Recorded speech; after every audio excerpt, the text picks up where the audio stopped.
How's it going? Good, and you? Yeah, good, good. Not bad. Thank you for joining me. Yeah, no, thank you. No It's an problem. What time is it honor. there? So I'm in Florida. It's 1:31 p.m. here. Okay, got it. It's 6:31 p.m. here. 5 hour difference. Got it, got it. How are you? Are you in London? Yeah, exactly. London. Yeah. Cool. Well, before we get into it, firstly, I just want to say thank you for taking the time. Really appreciate it. Um, Most of the audience and the viewers of this conversation will be current students in university, some not in university yet, some recently graduated, and they really value, the insights into, your academic journey, your work journey, what you did after you graduated, and how you decided to do the things that you decided to do, and what made you get to where you are today. So we'll dig into all of that. I want it to be just Okay. an informal conversation. So happy to just go with the flow. If you could just introduce yourself, that would be really good. Yeah. Well, my name is Carlos Meneses. I am originally from Ecuador, South America. I grew up in Quito, is the capital of Ecuador. I was, well, pretty involved in sports and music from a young age. What else? I have a young brother. He lives in California. Mm. Um, And yeah, I've been involved in finance as well a lot from a young age back in Ecuador before I came to college. Got Kind of it. like my background a little.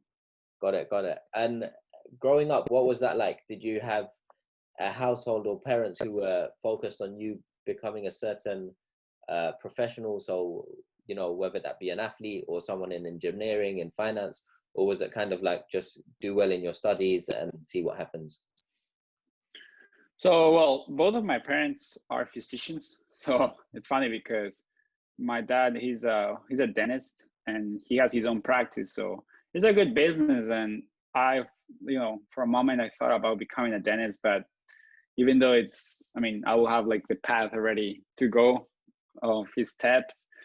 I didn't like really find myself doing it. So Yeah. I decided to take my own path. My parents were really supportive. I think that's a big factor that allowed me to, be successful, I guess, to where I'm at now, I think. But I think, yeah, my parents were really supportive during the time that I grew up. They also like were really focused on, they wanted me to do something, with my free time. When you're in high school, at least I had a lot of free time. So Yeah. Yeah. my mom, she put me in guitar lessons since I was young. I didn't like it at first, but later I ended up loving it. I play the guitar now, and also in tennis. That's how I basically came to the US on a tennis scholarship. I started playing when I was really young, Oh, and wow. both of my parents, like, yeah, they really motivated me to do something, Mm. either sports, music, but something that will shape my character. Amazing, amazing. I've just been looking at your LinkedIn and you were quite involved in athletics, tennis, all of that. Did that just come to you naturally, or was that something that, you were surrounded by? So obviously, because I played, I guess, tennis for my school, Yeah. I was really involved in it. But at first, obviously, during high school, it was a process where I had to, being able to manage my time between school and sports. And during that time, I learned a lot. So when I came to college, it was not such big of a hit for my life, but it was definitely like a new experience because being in another country, new language, new friends, new everything. I think being an athlete is a plus for me. It actually helped me to stay on top of my tasks and stuff. So it's definitely something I will do it again. Yeah, yeah, yeah, yeah. I mean, every person that I know who excels in any given sport, they also have that discipline and they apply it to every other aspect of their life, whether it's studying, work, etc. So there are definitely benefits to being the athlete type of individual. And Right. so you went to university at Palm Beach Atlantic University, and there you studied finance with music as a minor. What was that like? How was your experience in university, and did you have any particular strategy going in? Like, did you focus on I need to get lots of internships and work experience, or did you just go to university with did you just go with the flow? So I went basically two reasons, I would say. One was my tennis scholarship that was allowing me to, being able to pay less and still being able to enjoy a place where I was looking to go. Florida, I've been coming to Florida for the past 10 years before I came to study college in the US. So location was good, and the tennis scholarship allowed me to come here. And second, I'm a Christian personally, so the university has a Christian based faith, I guess, vision. So that was really important for me.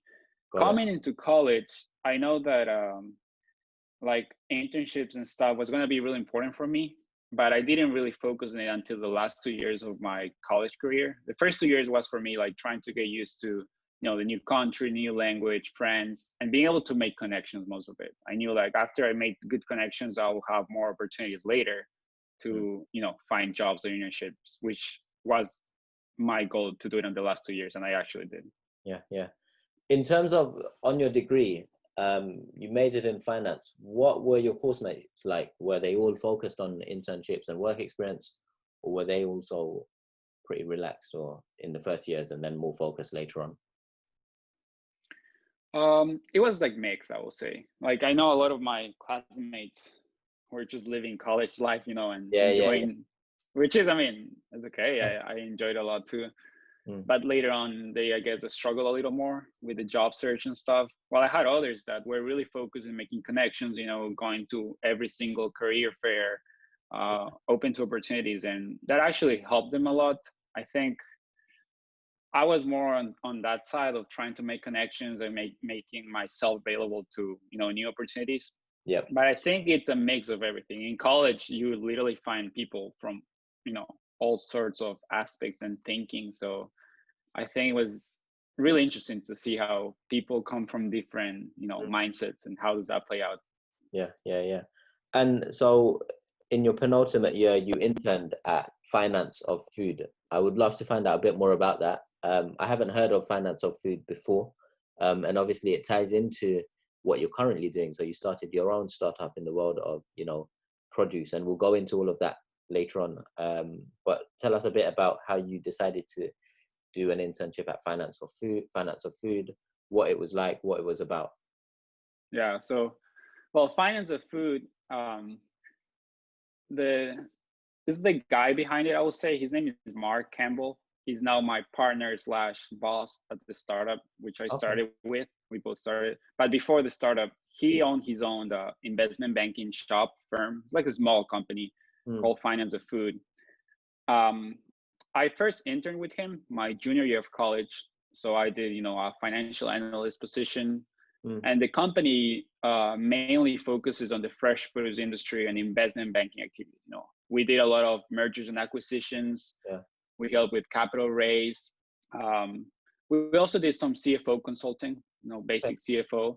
So it was a good learning for me, mostly because the company only had 3 employees, and one of them was me. So, okay, like, yeah. So at first we were only 3, and I would just literally work next to him. So next to the CEO, next to the owner. He is pretty experienced. Went to Columbia University, has an MBA, CFA designation. So being able to work so closely with someone with so much experience was a big plus for me. Really, really big plus. And well, later after my internship, I actually went back to play tennis the heavy season. Then I went back for another internship my last year, senior college. All right. And after that, I graduated, and he offered me a full time. So just went straight into it. Amazing. So you interned at the same company twice? Right. Got it. I did it twice on separate semesters. I see. And how did you come about this company? Because obviously it's quite small. I assume it's not, publicly promoted on the internet, Yeah, no. a formal internship program. How did you come about it? So it's funny, it's like exactly what we were just talking about. I had a friend on the volleyball team. We were close friends, and she's also a finance major. So we'll have classes together. And she actually interned with him before me. She's 2 years older than me. And she told me about it. She's like, hey, he's looking for someone because I'm leaving. I was like, yeah, sure, I will meet with him. So we met with Mark. He was really interested. I was really interested to do something. It was my first internship in the finance world. So that's how it started, basically connections. I never applied for it, never really send my resume to like an online page. I just directly talked to him about my experience and what I was looking for, and that's how it started. Amazing. And just out of curiosity, so I'm guessing he was working in, he was working in banking prior to starting this company. I guess he saw an opportunity and he thought he might as well just go for it. Yeah. So like, he actually shared a lot with me about it. He worked for Goldman Sachs. All right. Yeah, and he worked, well, I think some other capital group, like a private equity in the fresh produce industry Okay. in Colorado. So yeah, he actually has a bunch of experience all over the country. And after many years working for the private equity, he decided to put his own shop. It was more niche focused. As you can see, it's only fresh produce industry, which makes us, it's good because we have the flexibility to be well known on the small industry. Yeah, Like, yeah. that's why you haven't heard about it, but in the fresh produce industry, a lot of people know about finance of food, I will say. Amazing. Okay, so then you do the internship. How long was it? Just to be clear. Total, I would say, I mean, 2 semesters of college, close to a year, or 9 months, Got it. 10 months. Got it. And when you started it, were you like working on deals right away? And how did you kind of manage that learning curve? Because it could be quite steep, right? There could be a lot of information to learn. How did you manage that process? So, yeah, it's a good question. I was in my junior year of college, so I actually had some learnings, from school, like balance sheets, income statements, creating a financial model, but never had real world experience. So first he like instructed me a little on some Excel, I guess, guidelines that he uses it to create the financial statements. So that took a couple, 3-4 weeks, I would say. Got it. And after that, once I had like an overview of how he works and how he likes the financial statements to look, I will be his analyst basically. So he will say, okay, do this formula or like generate this report, do this forecast with these measures, and slowly get into more like a big picture. At first, I was just focused on little details in the work that he was doing, and later on, I was actually doing a lot of the legal part, a little more broad picture, just because it's small. So I was doing a lot of it. Amazing. What challenges did you face along the way, if any? In finance of food, I guess the challenge was at first trying to digest all the information because I was new and he needed help in many areas. So it was a lot of information, on the legal part or the financials part, or how to talk to the clients and explain them what we're trying to do. So it was trying to digest information and at the same time studying and at the same time playing tennis. But I think even though it was a lot, it was really fun. I really enjoyed it, and just the knowledge that I got during those couple months was amazing. Amazing. Okay, so you did your internships and then you graduated in about a year ago, so May 2019. And Correct. since then you joined Finance of Food full time. Is that right? Yeah. So 2019, I joined full time. We worked in a couple deals, and around, I'll say October, November, he shared like an idea he's always had. Got it. And we were really busy at first. So at first we were like, okay, let's just focus on what we're doing. And later in October, he shared again. And that's when actually October, November, I guess it was around there. We're like, let's try to seek the idea. Let's try to see how it would look like if we want to do it.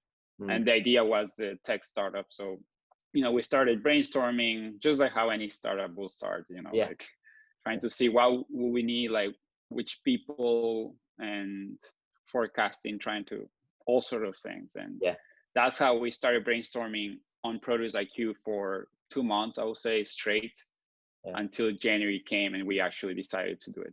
And what was so all of that brainstorming, what was the problem that you were solving, or what was the idea? What is Produce IQ? Good. So Produce IQ is really interesting for me. I am really passionate with the idea.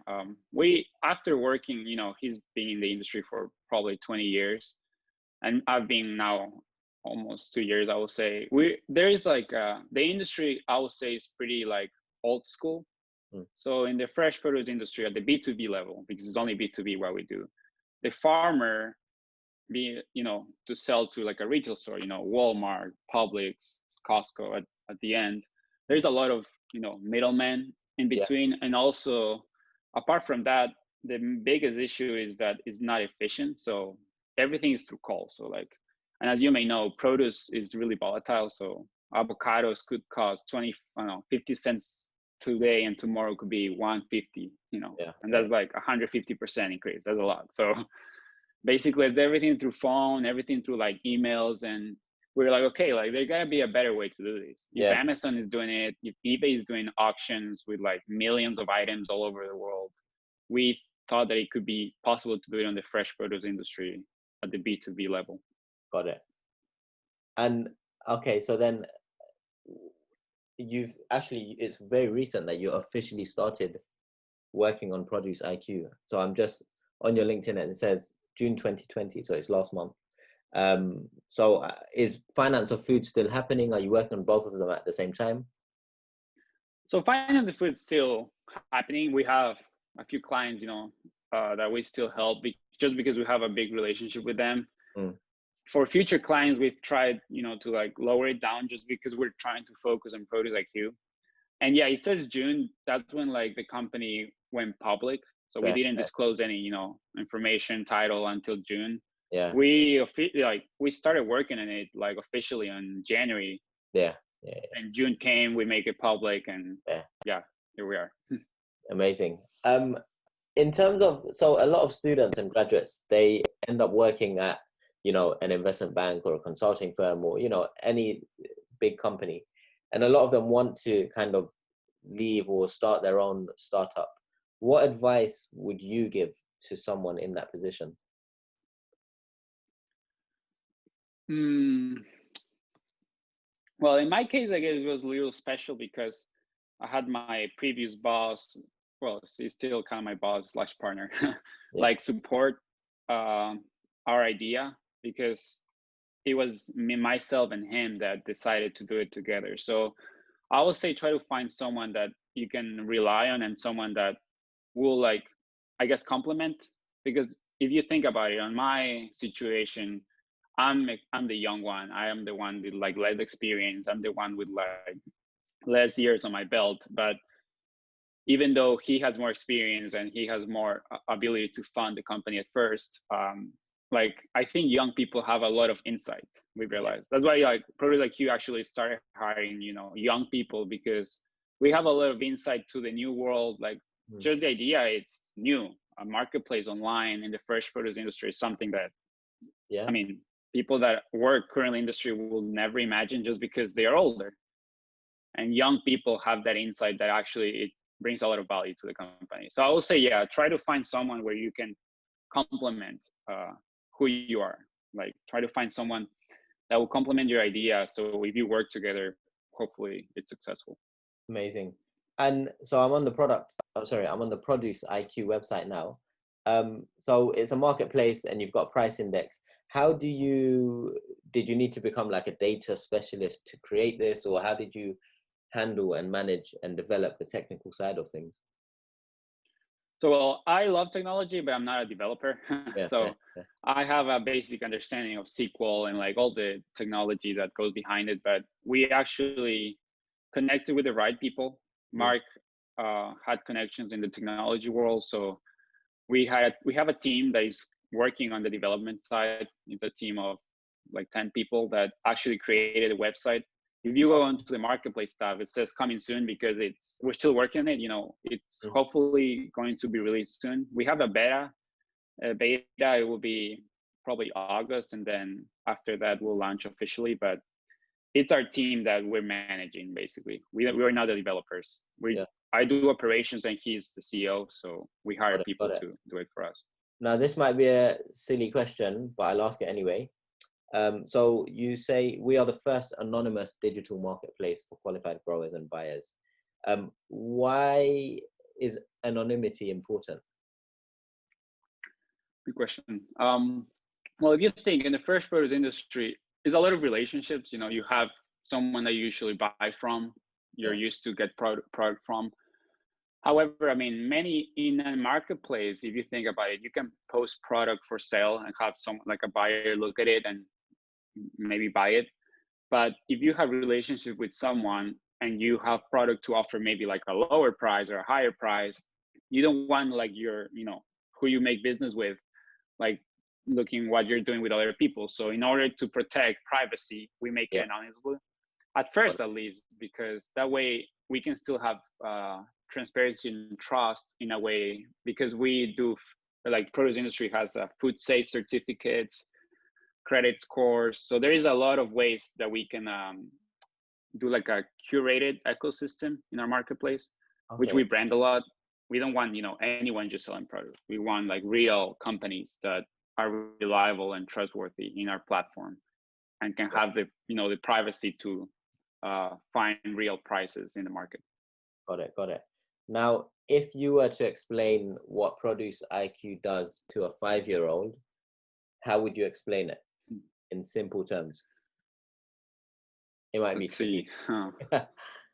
So we are, well, Produce IQ is a digital marketplace for the fresh produce industry at the B2B level. That, I think that's Fair. the simplest way I could Yeah. do it. No, fair enough. Fair enough. Fair enough. And in terms of what your current day looks like, when you're working on Produce IQ or finance for food or food for finance, sorry, I keep stumbling. Finance for food, finance of food. Yeah. What does that look like? What time do you start your day? What time do you finish? What type of work do you do in between? I imagine for finance of food, you're doing more finance specific work, whereas for Produce IQ, it's more operational work, more business management. But correct me if I'm wrong. Yeah, I mean, you're right. I think when I was in finance of food, it was more like a set schedule, you know, 8 to 5.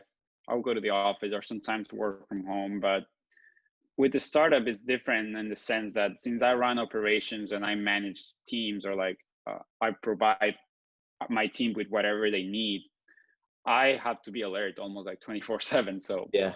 it has its pros and cons. Like I will say, the pros for me is it's fun. Yeah. I get to meet a lot of people. You know, I get to have that sense of ownership as like an entrepreneur. Like I know this is something that is mine. Like I have equity in the company, I have a stake on this, and if I don't work because I'm tired or anything, my company's gonna suffer. Yeah. On the other side, on the cons, the hours of working definitely have increased in my end. A lot of responsibility on my shoulders now, and I guess the uncertainty of what's going to happen with the company since it's so new. But Yeah. I think it's okay. I usually wake up, you know, around 8 and try to get my breakfast in, shower, and then start my day. We usually have a daily stand up with our team, Okay. like updates on what's going on with the development. And after that, I just work all day. I usually sometimes try to get like a workout in at some point during the day. Yeah. And at night after, because at least I've learned from me that since I'm working from home mainly now because of, you know, the virus situation, and just because our team is remote mainly, I work during the day, then take a little break, work out, and actually do more work at night. Yeah. Because there's so much to do that. And I enjoy it. So I just take some time during my night time and Yeah. as well.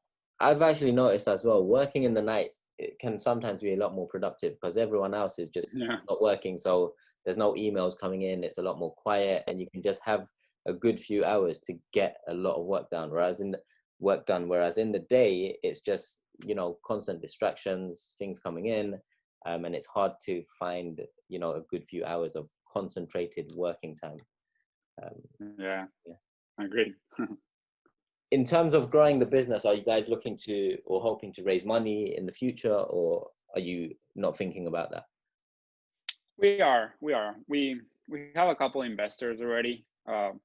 I think as we launch officially and get some more people involved, we may look, you know, to more individual investors. Not, I wouldn't say yet like institutional. Okay. I think that's something for the future, but yeah, we're looking for investors, mainly looking to do like beta testing. Sorry, Yeah. just because of how like it's kind of complex, the idea. So we want to make sure we get it right before going bigger. Yeah. We really care about the industry, so want to make sure the product is the correct one. Got it. Where do you think is the biggest market for this type of vehicle or product?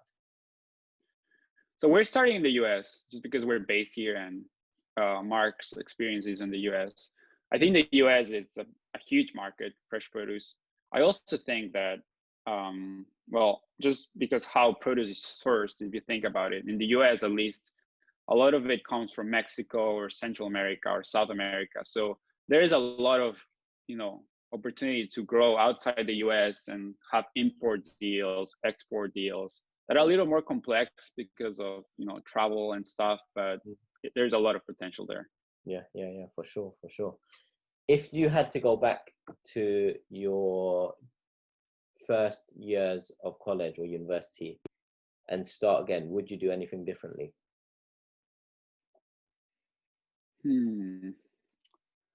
I would say, like, I think obviously it depends on each personality, but at first I was a little too shy, I would say. Like my first years, I was a little too shy to talk to some people that where it was worth talking to, Yeah. Like you never know what conversation could turn into. Like literally, no joke, my friend that introduced me to Mark, she came over to our apartment for a game night, and I decided to stay instead of I don't know, I think I was gonna go eat something. I decided to stay, talk to her, and the conversation came up, and that's how it started with him. So I would say try to take every single opportunity you have to make connections, to meet people, and just because it's fun. I mean, I really love meeting new people. I love getting to know someone. Like your channel, I've been following it since my junior year of college. Wow. I appreciate that. Really, really fun. Yeah, oftentimes as students, it could be intimidating to kind of go and meet new people, break the ice, have a conversation. To even hold a conversation can be quite scary and tricky. But naturally, when you're interested and curious in learning about people, it becomes a lot easier. And there's definitely a lot of benefits to networking and meeting lots of people. Before we wrap up, it would be good for you to share any advice and tips you have for current students and graduates. Any advice or tips you've got for students and graduates? Good. So I think one of my biggest advice, it's to stay humble. I've learned something that, I mean, at first, I guess my friends and like in my circle, we were all looking for opportunities. We were looking to do something, trying to figure out what to do, because when you're in college, you're not really sure what you want to do with your life. Yeah. So I think at first when you're, an intern or you're like a beginner position, you always want to strive high, which is good. You always want to shoot for something higher, but I think staying humble, it's a big plus. I think my boss at first, many people that I interview with, realized that I wanted to shoot high, but I was willing to stay humble and work the process, because many people, they want to be the manager, they want to be the COO, the CEO, but it takes a lot of work. It takes being humble and putting other people's first. That's something that I've learned now more, I guess, in the startup, that I'm managing more teams. I put themselves almost first before me, because I know if my team is happy, that the company will succeed and I will be happy. So just stay humble. And second one, I will say, seek opportunities. College is fun. There's a lot of fun things about college, but also seeking opportunities is fun, and that will actually open you doors for the future, which actually happened to me. Very, very good advice. Now, when I put this out on to YouTube, I link Produce IQ's website in the description of the video. So if anyone watching this wants to go check it out, do check it out to find out more and to learn more. Is there anything, any other website or blog or anything that you want to shout out? And also, if people want to reach out to you, is LinkedIn the best way to do so? Yeah, you can actually put my email, because a big focus that we have, and one of the focus that I actually thought it was a good idea to do the interview with you, is that we are attracting young talent. Like I was saying, it's a young company. We're looking for young talent. I'm not sure how many, like, are your viewers more in Europe or in the US? It's pretty mixed across the US, UK, and Europe. Yeah. So Okay, I mean, there's we quite are a few looking. US viewers, so I'm sure you'll get a few inbound emails. But sorry, carry on. Yeah. Yeah, no. So I was saying, I mean, I don't want to get spam either, but I'll say Yeah, we exactly. are attracting young talent. So I guess I would take your recommendation, whatever is better, LinkedIn or email Mm, works for me. I would like to see some people interested to email me and see if there's a fit some way. And mm. definitely, yeah, put the company website there. We love marketing. It's obviously it's not B2C. The product is not for consumers, but Yeah. always, marketing and always press is good for us. So Yeah, yeah, definitely. I think, look, any student can gain a lot from doing work experience in an early stage company, or a startup. yeah, There's a lot to learn. So I'll link the company website, and I'll link your LinkedIn and your email. That way they can choose whichever one they want to reach out to you on. Um, but yeah, I'm conscious of perfect. the time. Thank you so much for jumping on this. Do you have any questions for me before we jump off? Not really. Thank you. Also, it's funny. I mean, I saw your post. I commented, and I've been following your channel. It's really good. It's really good material. Trust me, a Thank lot you. of people like it. And yeah, thank you for your time. Nah, no worries. Always happy to, help. If you've ever got any questions or if I can help in any way, just shoot me an email, reach out to me whenever. Always happy to help. Perfect. Thank you Mate, so thank you much. so much for your time. Have a good day, yeah? Bye. Take care. Take care. Bye.